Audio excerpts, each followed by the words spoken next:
যুবকদেরকে বলি, আসেন নবীকে মিস করি। সোফার মধ্যে বসে রাতের অন্ধকারে নাক পড়ে পড়ে দরুদ পড়ে পড়ে যেন আমাদের চোখ দিয়ে পানি বের হয়। তাওয়াজ্জুহে মুস্তাফা যদি নসিব হয় তো দুনিয়া পরিবর্তন হয়ে যাবে, জিন্দেগি পরিবর্তন হবে, দুনিয়া সম্মানের হবে, আখিরাত মুক্তির হবে। যেখানে যাবেন কুল কায়নাত যদি আপনার পিছনে থাকে, আল্লাহর ইজ্জতের কসম জুতার ফিতা পর্যন্ত পরিবর্তন করতে পারবে না। যদি আমার নবীকে খুশি করতে পারে, দুনিয়া কি বলছে লিভ ইট অ্যাসাইড, দুনিয়া কি বলছে এগুলো দেখার বিষয় না।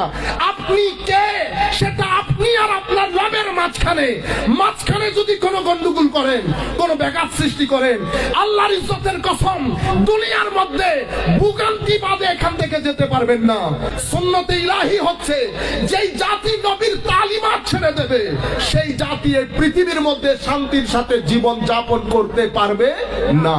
এটা আল্লাহর সুন্নত। আমার আল্লাহ বলছেন, দারাবাল্লাহু কারিয়াতান কানাত আমিনাতাম মুতমাইন্না ইয়াতিহা রিজকুহা রাগাদান মিন কুল্লি মাকান।